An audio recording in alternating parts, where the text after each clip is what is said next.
Today, it's Edwin's Monday evening property rant.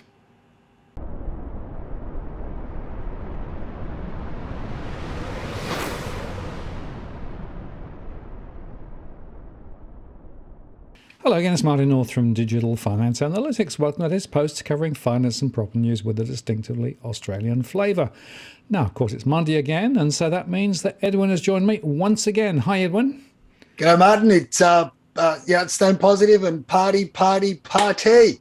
Absolutely. Well, what else do you expect? You know, we just got to make the best of it, right? Well, that's right. Look, we've been given the three-stage plan to unlocking us, taking the handcuffs off, and going out and running wild. So staying positive. There's a number of things coming up with that we can do, and just imagine for a minute there, Martin, if we were in China and our businesses were told that we could only open up our businesses or run our businesses, our operation for 3 days in the week or even 1 day in the week because we've got to ration the electricity. What? I wouldn't be able to blow dry my hair, Martin. Yeah, and is it true that it's all carefully arranged around your birthday? Oh, look, that's Gladys. She gave me a call and said, "Hey, what would you like for your birthday?" And said, "Oh, look, let's just let it rip, open up." And she said, "Okay, 1st of December, you can party." So we'll just have to get together somewhere in Hyde Park or in preferably the mountains, Martin. Preferably the mountains, so we could just get together. But look, imagine all these poor bastards in Victoria, what they must be going through. The envy that they must have of the New South Welshmen, the brothers and sisters in New South Wales. I mean, so you can only just stay positive. I'm even wearing colourful clothing, Martin. That's how positive I am. Yeah, I noticed that. Very good. I'm in the same clothing as normal. That's my normal show attire. But of course, down in Victoria, they've actually shut down construction for a couple of weeks, haven't they? Well, did they get it right or did they get it totally wrong? Is the big question, Martin. So what's happening there? What is that? $300 million down the gurgler, or could even be more over the 2-week period that the construction is fully closed down. And I believe the federal government is also going to make some inquiries as to the validity of all that. So is the state government going to compensate the construction industry if it's deemed to be unlawful? I mean, anything goes. All I can say, Martin, is that thank God that those predators or that company Predator or whatever it is that they've contracted to keep putting forth the health mandates and keep the Victorians safe by making sure that they've got the paper masks on, and you have to and beat them down a bit every now and again to knock some sense into them. Thank God that those blokes aren't operating in New South Wales. That's all I can say. Well, it's very interesting. It's a good job we don't have a bubbly economy, isn't it? A good job it isn't over-reliant on property or mining or, construction. Oh, hang on a moment. That's right. The sarcasm continues, Martin. That's why we're staying positive. Thank God that we don't have a 2-tiered or 3-tiered economy relying on education, construction, and mining. I mean, well, heavens forbid should any of those come into strife in the next few months, or have some already come into strife. Who knows? We'll watch and wait and see. And talking about watching and waiting and seeing, we should flick over and talk about Evergrand, right? Because I've been fascinated by all of the Western reaction and Western talk about the Lehman moment, etc., right? But actually, people within China have a rather different perspective on this, don't they? Oh, look, definitely. And that's what we said before. And you and I spoke about it, and the WeChat chatter has alluded us to it. Looking at it from their perspective, not the Westernized as they say it. And even now, I just read a couple of articles in the mainstream media with regards to some reporters talking about that it's not as what the West has been saying, that the government isn't going to step in. They're also now alluding to the fact that the government may step in, but that's what we said before, that it's planned, it's orchestrated. They know it's a political move by Xi's government.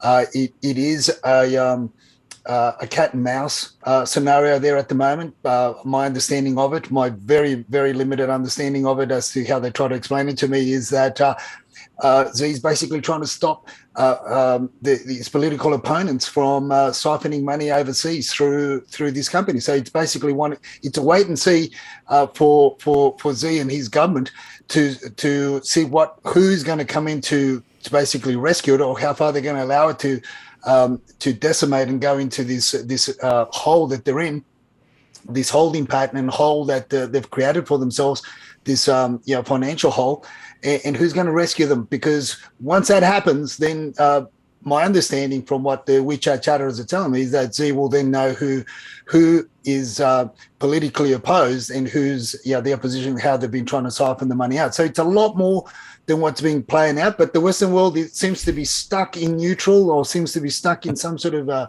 overdrive with the Evergrand. But as I said, and we spoke about it before, is this Evergrand is just one of many building companies there, and it's going to affect the Western world more than internally, because they've got other issues, and they've got other things at play there, and issues that they're trying to deal with, which one of the main ones is right now is this one or two things is, one, the shortages of electricity, and secondly is the crypto, this restriction on crypto. So that's what the WeChat chatterers are basically focusing on now, because they're with regards to Evergrand, they've moved on.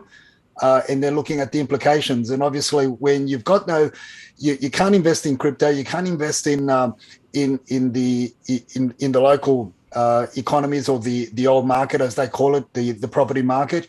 Well, where else is there to invest? And it's for the local WeChat chatterers, or the people that can invest in here in Australia, it's obviously land. Land is where the value is, and that's what the focus is from the local WeChat chatterers and also international WeChat chatterers.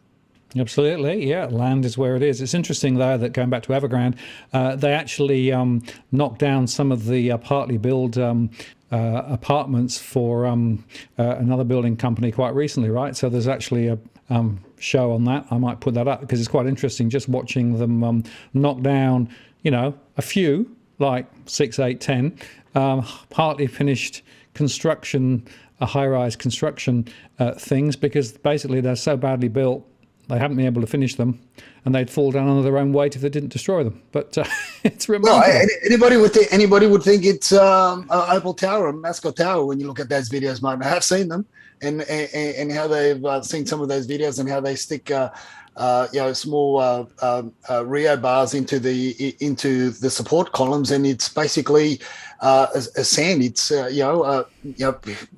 ants would have a field day. Look, you could say that other bigger objects took down the Twin Towers, but over there in China, all you need is a couple of wasps and some ants, and that'll take them down as well. Yeah, and if you watch the replay of that particular set of demolition, it's quite funny, because there's one that doesn't go off properly, right? It's sort of stuck there at the end in sort of a half-finished, half-demolished state. And I'm thinking, that's a bit symbolic, really. Look, it is. It is the not only symbolic of what's happening there in, obviously, with construction in China, but construction in general. Yeah, look, taking the focus away from the essence of what building should have been and should be all about, and that is providing safe dwellings for the nationals, for people.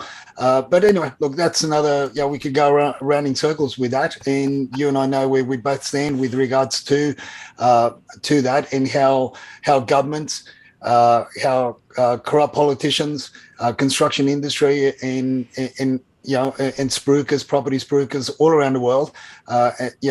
What we see here in Sydney is just it's just a small section of what really happens around the world. I mean, I've got family that live all around the world, and they also fill me in on what's happening there in their regions and in their cities.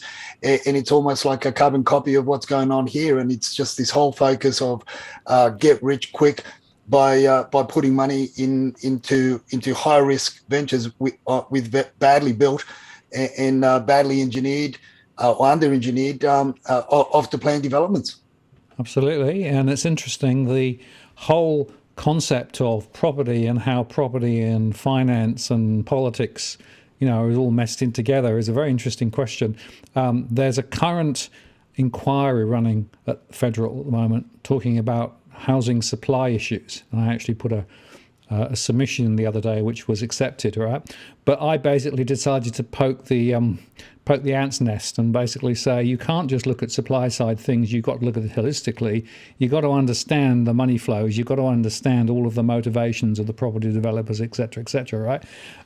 Now, I'm sure I won't be very popular, but I decided to call it out and call out the elephant in the room. Well, I think it's more like a dinosaur in the room than an elephant. It's there.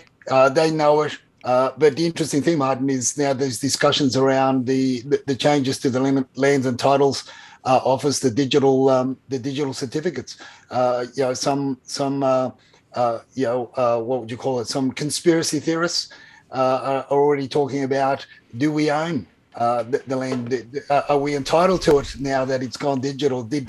Was the transfer legally bound by the wording that they used? I mean, with law, with the black letter of the law, it all comes back to the actual wording and the meaning and the context. And it can be one word could change the whole meaning of a legal precedent. So then this is what a lot of people are questioning now.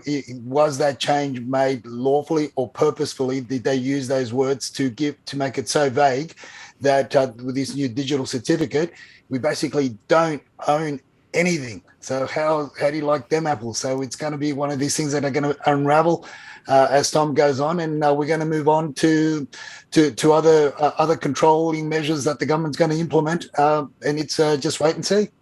Well, yeah, I would argue that they've actually been migrating onto this digital platform for a long, long time. And in fact, the current physical title certificates are effectively images of the digital ones, right? So I'm not quite so worried as some people. I've had a number of people say to me, hey, hang on a moment, what's this going on? New South Wales, right? The digitalisation of title has been going on for some time, about 15 years. But the point, of course, is, the quick question is, if it's purely an electronic message somewhere in a system, then you are totally reliant on the robustness of the system, it's hack proof, etc., right? And with so many other things that control us at the moment and actually determine what we can and what we can't do, it's all down to the messages, right? So what happens if the messages get scrambled, lost? If backups don't back up, we are very much in the hands of the digital world. And unfortunately, I think I'm a bit more skeptical than some as to how robust those digital things are. I quite like the physical bit of paper, and I quite like the alternative backup to just the zeros and ones sitting on a hard drive somewhere. Well, that's right. And there's always teething issues. There's always going to be teething problems as things evolve and develop. And Australia Post are finding the issues now that they can't cope with the amount of people that are in that the governments have locked us in, and they can't cope with the online orders and the whinging and bitching and complaining about that. Maybe we should give the managers another gold watch or some shit like that, so they can pull the finger out and employ more people. I mean, what seriously? What did you think was going to happen? What did you honestly think was going to happen? And we try to do bank transactions, and sometimes they're large transactions that exceed our limits, and we have to call the bank. And you could be sitting waiting for somebody to serve you for up to 2-3 hours. It's easier just to get in the car and go through the pain of going to the bank physically, lining up, doing this, doing that. It's quicker, it's easier, and you get a lot more done that way than it is to be waiting online. I mean, today I had a couple of transactions to do with regards to the RMS and with issues with license and registration and so forth. And and I was on the phone for hours. Absolutely insane. The only department that will take your call immediately within minutes, Martin, is the tax office.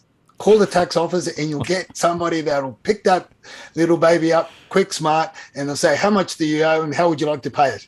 Absolutely. Yeah, I've noticed the same thing. I've had the need to actually connect with a number of different government departments over the last couple of weeks. And going around in those holding patterns, right, you sort of go around in circles and then you ultimately end up with a menu, and then you push a one of the options, then you go into another holding pattern, and then you speak to somebody who says, well, I can't solve that, so I've got to flick you off to somewhere else. Oh, it's hours and hours and hours. And they claim that it's much more efficient with everything online, but no, it's not. And if anything goes wrong online, who are you going to call? You call Batman. Look, these are the issues that obviously are, as I said, we're going through teething issues. We're going through, wait and see, watch and see, learning curves, whatever else you want to call it, whatever else you want to throw at it. But going back to the physical stuff with regards to supply chain breakdowns, and as we talk about, it is a property rant, and all this has implications and ramifications on the building industry. And if you want things done, one of the reasons why we've had some issues with banking was because we had to pay invoices in order to make sure that tradespeople were going to be front and center at the scheduled time, to do ongoing work. Because if you don't get them, if they don't get the invoice, I mean, I don't blame some of these guys, because they aren't getting paid. In some cases, they're running accounts, 60-day accounts, 90 days accounts. So I like to make sure that, particularly with the work that we're doing, that they get paid quickly, even before the invoice is due, so that I know that I've got them next time around at the right fee price, at the right fee per hour, or price per hour plus materials price. Otherwise, you're going to get hammered. And this is what a lot of other people are going to be facing with all these disruptions. It has, it's going to impact everything else. And it goes back to, obviously, the construction. It goes back to rectification work. It goes back to property, as it is a property rant. So all these delays upon delays, traveling, frustrations, and so forth. It's just adds greater costs to what we would have otherwise got things done a lot quicker, a lot more efficiently, if we were able to move around a little bit more freely, regardless of, I mean, that's all the health stuff to the side. It's a changing world, Martin. It really is a changing world, and it's a week by week scenario. It's you can't even call it quarterly. You got to look at things we were looking at it on a month by month basis. Now we're looking at things on a week by week basis as to costings, what we do, how we offer, what type of offers we make, what conditions we put on our offers when we're making our offers for our clients, and so forth. There's a lot more to take in, and there's a lot more to research, and there's a lot more to discern before we start lobbying offers, before we start talking price, because it is all going to impact, not necessarily straight away, but it's going to impact clients and buyers, and even sellers for that matter, in the future as well. Yeah, I agree. And that's interesting. I can give you a little bit of a case study here, because just down the road from where I live, they've been developing a field into basically about 8 or 10 plots, right? And I've been watching these plumbing guys there. They've been working on the site for nearly a year now. And believe it or not, they've actually put the plumbing down, dug it up, put the plumbing down, and dug it up no less than three times, right, so far, right? And they seem to have made huge mistakes in terms of either they've put in the wrong place, or they've got broken bits, so they pulled out new pipes that got cracked, so they had to replace them. And then there's another piece where they actually didn't get it connected correctly. I mean, this is going on and on. I reckon that they're just doing it for the sake of doing it, right? I mean, surely you can get plumbing done right the first time, surely. Well, look, I'm going to lob another scenario there, Martin, and this is because, again, it's something that happened last week to a tradesperson, a small builder that I know. They were owed $10,000, and the client didn't want to pay him. So what he did was he turned up to the property before the owner turned up. It was vacant. He turned up there, went there half an hour early, and wrapped some chains around the work they did that they've done, and basically when the owner turned up, saw the chains around the piers, that the new piers that they've built, what they were contracted to do, and he basically said, "Listen, I've done what the contract what we agreed to, plus I've done more." out of goodwill, and now you don't want to pay my bills. I've got to feed my family. So it was, but the owner had to make a choice. You can either drive away and pull the piers down with as you drive away, or pay the bill. So all I can say is thank God they came to an agreement at that time. He still took a little bit of a haircut on his invoice, but I said to him, look. The good thing is that although you may have dropped the final price, regardless of the fact that you did an extra $2,000 worth of work, but to go through the litigation, to go through the all the issues, let alone more issues that you would have created if you did drive away and pull those piers down, you would have been in a greater strife. Thank God you didn't do that. But sometimes bird in the hand is better than future litigation. The money in your hand is a lot better. So, and this is what I saw happening in 2005, 2006, 2007 with tradies that would pull out major pumps from high-rise developments that fed the water into the sprinkler systems. Until they got paid, and they, obviously the developers wouldn't get the occupation certificate until the plumber signed off. So it could be one of those scenarios, Martin. You don't know, because there's a lot of people, whether you be a developer, a builder, a tradie, or in that field, or an owner. That's there's a lot of pain out there, and financially, well, we're going to see a lot more businesses and people. We're going to see more reports of the issues that they're going through because of all these lockdowns. I mean, like we joke about what's going on in Victoria, but closer to home, it's also happening in Sydney with because people's health choices that they're making, and there's a lot of families that are suffering. No, I agree. Yes, it's certainly not over, and even when we do reopen at some point, I think a lot of businesses are going to continue to struggle post that. Now, but of course, the hot news is that Sydney prices might be on the way down. Well, the Channel 7 brought out this the video that I sent to you with regards to the new prediction that Sydney property market could be heading for a crash. And our good mate, Louis Christopher, speaks out about that, and I think he raised a point in his interview, and he was talking more about investors, I felt, than owner occupiers. Anecdotally, and with us, what we're seeing is that most of the agents that we talk to, most of our clients are around about 80%, 85% owner occupiers. To investors. We know the reasons why, and the investors that are getting into the market is because where else do they put the money? They're not looking at the investors that we're exposed to. The majority of the time are obviously come from the WeChat chatting groups, and they're the people that I've been talking about for the last few months that they're not looking at opening up another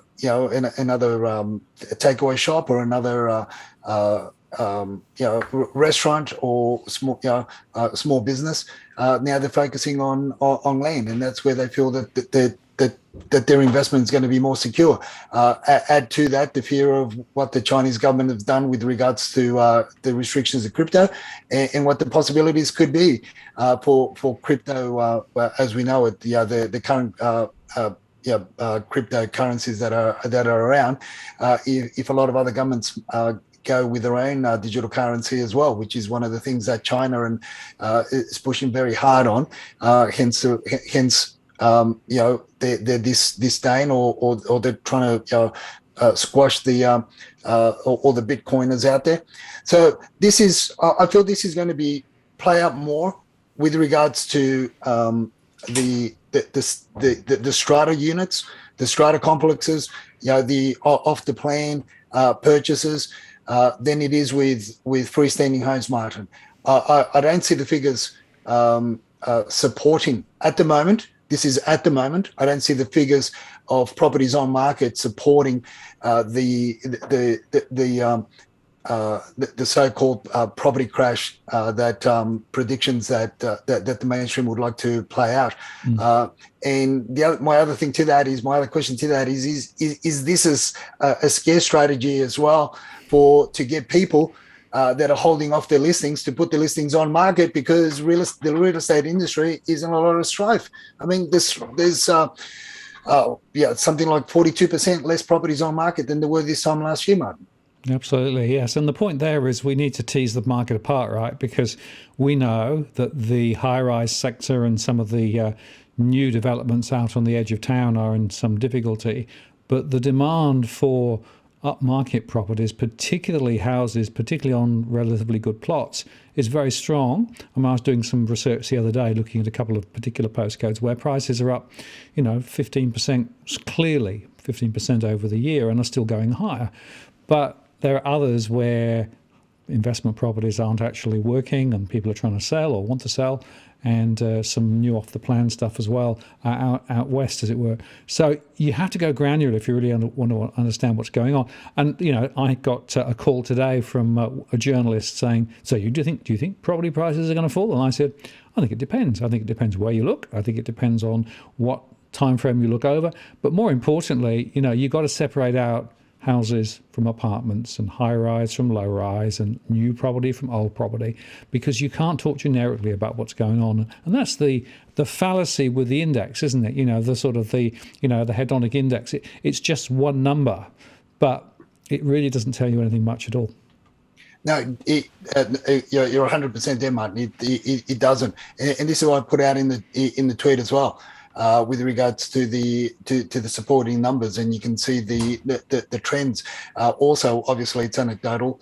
What we see on the ground, what we hear, what the real estate agents tell us, and a lot of them are also a lot of the people that are looking to put the property on the market. When you ask the agent what the owners are doing, or what the owners have told them that they're doing, why they're selling, a lot of them basically also want to travel interstate. They want to look further afield. They want to go further north from Sydney. I'm talking about Sydney, obviously. Further north from Sydney or further south from Sydney. So they want to make their transitions. So whilst there's all this uncertainty with lockdowns, I don't know whether or not we're going to get those numbers for the freestanding homes to get to the 3,400 numbers that we saw in spring last year. Right now, we're only running at about 5,200, 5,230.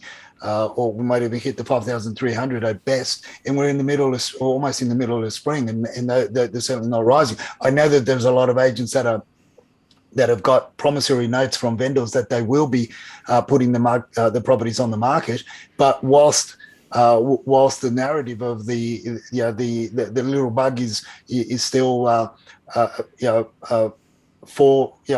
the forefront.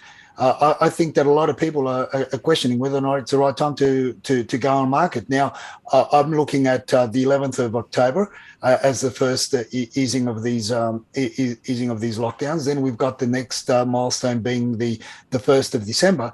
So, are we going to get a rising numbers post the 11th of October, or are we going to get the rising numbers post the 11th? Now, that's also going to have to.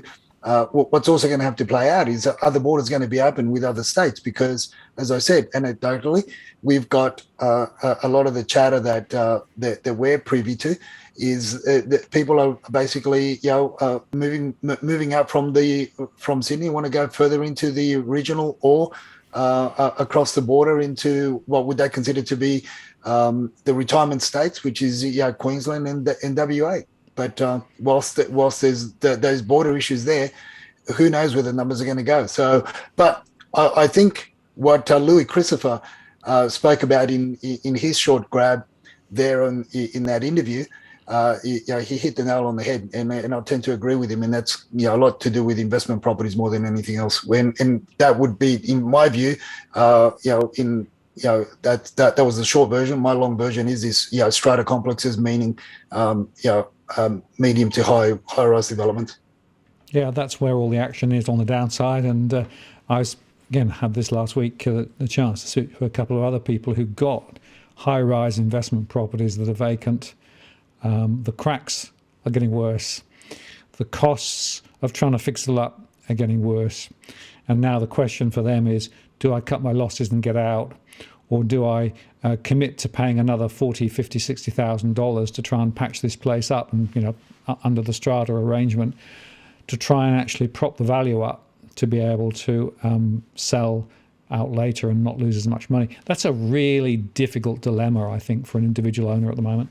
Yeah, and you throw into the mix there the issues that we were talking earlier on with regards to getting things done, within time. The expediency, there is no expediency anymore. Try to get things done in through ANCAT, through the tribunal. Try to get things done through the courts these days. We said it. We said it in mid 2020. We were discussing the issues that were going to be unfolding from that. Now, at the moment, I am involved in three matters. Assisting sellers and assisting solicitors with their clients to put properties to market. But now, I can say to our viewers is that it's finally come to the point where the banks are really putting the squeeze on these clients, but it's taken them 3 in one case, 2.5 in another, and almost 4 years with the other matter. So that's how slow things are going. This is why the delinquency, as we said we alluded to in our last chatter, and that was one thing is mortgage stress, another thing is delinquency, and the delinquency is going to be again drip fed into the market, and they're all in agreement. The banks are in agreement with these matters. They prefer for the contract of sale not to reflect mortgagee in possession, because obviously they themselves don't want to what the parties owe to the bank, and when you take out all the costs and all the solicitors' costs and fees and litigation and agents' commissions and everything, there's not enough in it, even if you get top dollar for these properties. So they've also got to be careful. So hence the reason why they don't want to be. So the delinquency side of things is going to take a lot longer. Now, you and I, we were sent an email by one of our followers with regards to the issues that they're having over in Orange with one of their properties, and they had the insurance companies send their tradespeople to assess the issues. The people that put the roof trusses in, sent their inspectors. And as I replied to that email in trying to assist the poor bastard that's going through these issues at the moment, I said, look, there's no point in moving forward unless you get your own personal building inspection, your own personal inspectors and engineer to assess the issues before you approach NCAT and before you approach before you go legal, because first of all, the insurers and anybody else that's done the work and their insurances, they're not in the business to give money away. They're in the business to protect their assets. So in order to expedite things, you have to do a lot of the work that we would otherwise have waited for the authorities to do or the regulators to do, which they won't. And if you do, you're going to be waiting a very, very long time. Absolutely, yeah. And that's the point, of course, particularly now with the legal processes that are there, that really everything's ground to a halt. And what I also find is that you end up with experts at 3 paces, right? So everybody brings their own experts. You have this report, you have that report, and, nobody knows quite who's going to be right, who's going to be wrong. I mean, this can suck up a huge amount of time and effort and cost. So very important message once again, before you get involved in these sorts of properties, right, do the due diligence on the way in, because it's much, much easier to not go there in the first place compared with actually finding yourself in the middle of something simply because you didn't check on the way in. Definitely. And that's, it stands... It should stand at the forefront of everybody's mind when they're looking at these properties, whether it's particularly whether it's a new home that's being built that you're going to take possession of.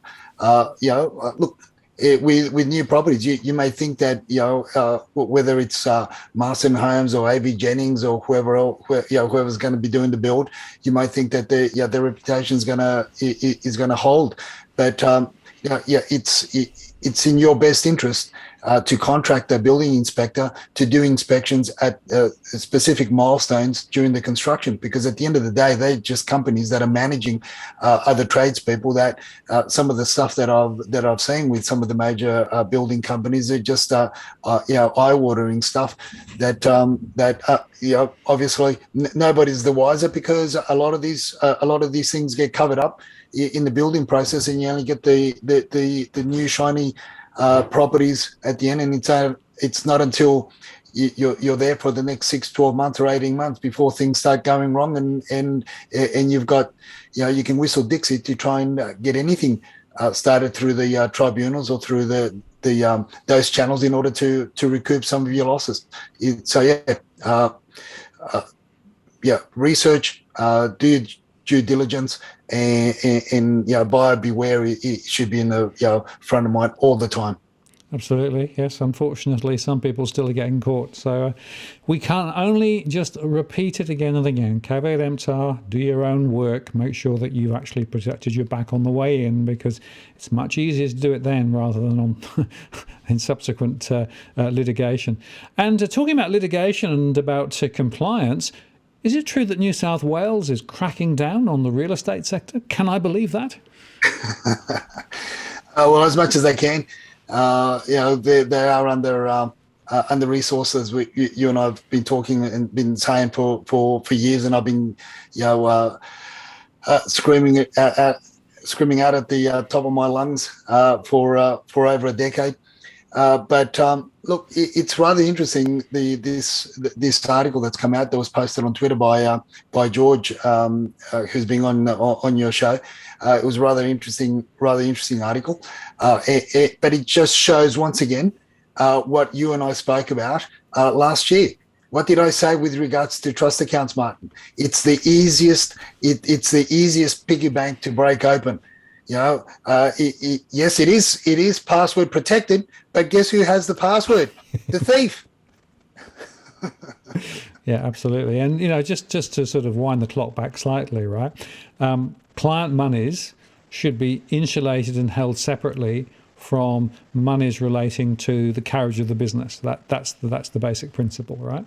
But as you say, unfortunately, in times of pressure, sometimes there is a trend whereby some of that trust account money gets raided to try and support the business.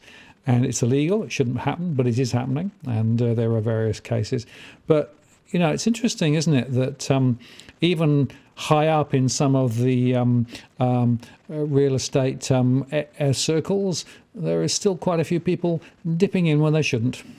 Well, look, the ABC brought out an article with regards to the then REIA, the Real Estate Institute of Australia president, who was also the president of the Real Estate Institute of New South Wales, where him and his wife got caught with their hands in the cookie jar to the tune of $320,000 or $360,000. Our audience could correct me on that. I don't have the article in front of me, and this happened a few years back, and I was very vocal once again about it, and I said, look, trust monies or monies that are given to agents as holding deposits should be no different to where agents, when we've got rent rolls and we take on bonds, you should go to the rental bond board, and these are there should be something in place where these monies are separated from the workings of the real estate officers. I mean, especially when the industry is under so much strife. That's one thing. That's one thing that I've been talking about for many years as well. The other thing, Martin, is that these investigations aren't just recent. These investigations go back a while, and this is what we've been saying since 2018, 2019, where the sales numbers were going down. And I was saying, be careful. And I was calling out Fair Trading New South Wales. I was saying, be careful. You need to put more emphasis, and you need to put more onus on protecting the monies that are in real estate agents' trust account, because the only thing between them is a password, and that password is held by the licensee in charge anyway. So when businesses are in strife, it's just a big temptation, and that temptation gets bigger with the more you owe. But interestingly, in this article, the people investigating these agencies, they alluded to historical reasons as to why real estate officers put their hand in the cookie jar. Yeah. So in part of the article, the investigators actually state that in the past we've seen real estate agents using trust account funds for gambling, alcohol, and drugs. In some cases, spending hundreds of thousands of dollars, which is rather interesting. And these are the things that obviously it's an industry, it's a body that we've said, although people are having great gains in capital growth of their property, the real estate officers aren't necessarily winning out also, or very few are. When you start looking at the numbers as well, when we start looking at it, as you say, Martin, as your famous words are, when you start looking at it granularly, when you start looking at the real figures, when you start looking at what's at play, and we start looking at the fact that there's 47%, 42% less listings on market, there's obviously less commissions to go around, and as a matter of fact, over the last 2 years, there's been an increase in real estate agents' certificates than previous years, which is rather alarming. An industry that's going backwards in terms of fees gained, but yet there's more people wanting to join the industry. It's just one of those things. And it's interesting because if you look at it carefully, there's a bell curve, right? So there are some doing quite well in the middle of the bell curve, right? And there'll be a few doing really, really well, but a whole lot not doing at all well because they don't have enough transactions. They've got rising costs. And you've been calling this out for some time, and I've been seeing it too in my surveys. So it'll be interesting to see what the shakeout absolutely is over the next 12 to 18 months. I'm expecting there to be one. It will be. It'll be major, as we've said. The good, one of the good things, one of the positive things, as it is a positive show, Martin. One of the positive things about this little bug that interrupted our lives in early 2020 is that it gave the real estate industry a lifeline. So and I'm sticking to it. Absolutely. Now, you are suggesting we should say it with flowers. Look, I was just. Today, when I woke up this morning, Martin, as I said, it's a positive week. I'm very colourful today. So, it's all about positivity. I've been talking to the people that would otherwise frustrate me on the phone when you spend an hour or 2 hours on the phone waiting for things to get done. The poor bastards on the other end of the line trying to do their job. I've been rather very, very tame and very, very polite. And then this light bulb moment just hit me, and I just said the tip of the week has to be, turn up to the next property inspection and give the agent a flower. How's that? That is going to be gold for you in order to obtain the information that you really want to obtain. I feel that's going to be the key to unlock the agent's secrets as to why the owner's really selling, what the true expectation, and obviously information that's invaluable to you to see or know whether or not you're going to be wasting your time. So give the agent, the selling agent, a flower week is what I'm calling as the tip of the week, and you will get troves, you will get loads of good information that you can assess to how far you go with that, investigating whether or not you're going to pursue that property. How's that? Yeah, very good. Now we should even take that further and say, well, it depends on which flower you select, right? Do you go for the rose? Do you go for the daffodil? Do you go for the waratah? I mean, you've got a big choice there. You just stay simple. Steer away from those flowers that eat bugs. Don't go offering anything venomous. Don't go giving poison ivy or any shit like that. Just stay simple and just say, look, this is for you. I know your day's probably frustrating, and then as you walk around with them, I am sure that whether it's male or female, regardless, just give them a flower. Prepare yourself with that, and let's see how you go.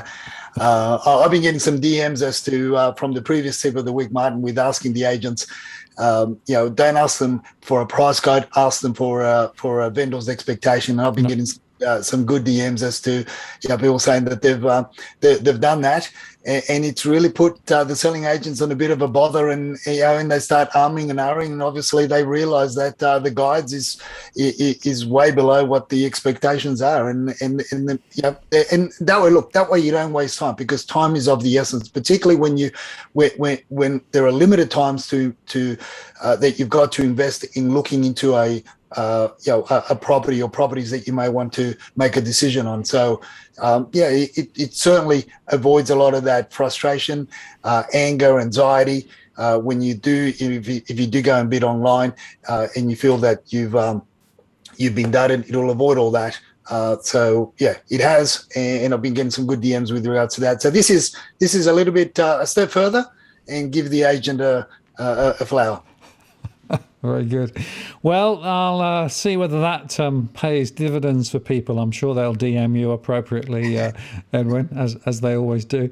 And as always, tip for the week, definitely worth hanging on to the end to get it, because they're gold, aren't they? Hopefully it's of use. They're of use to the people. We've made some good calls, some good tips. And they're practical. We try to keep it as practical as we can, Martin, with regards to this. And all the best to our viewers, our followers out there, because I know that the more you use our tips, the more competition I end up with out in the field, Martin. Fair enough. Edwin, once again, thank you very much for your time tonight. Always good to catch up with you, and we'll do the same again next week, eh? That's a plan, and I'll see you next week. See ya. Bye.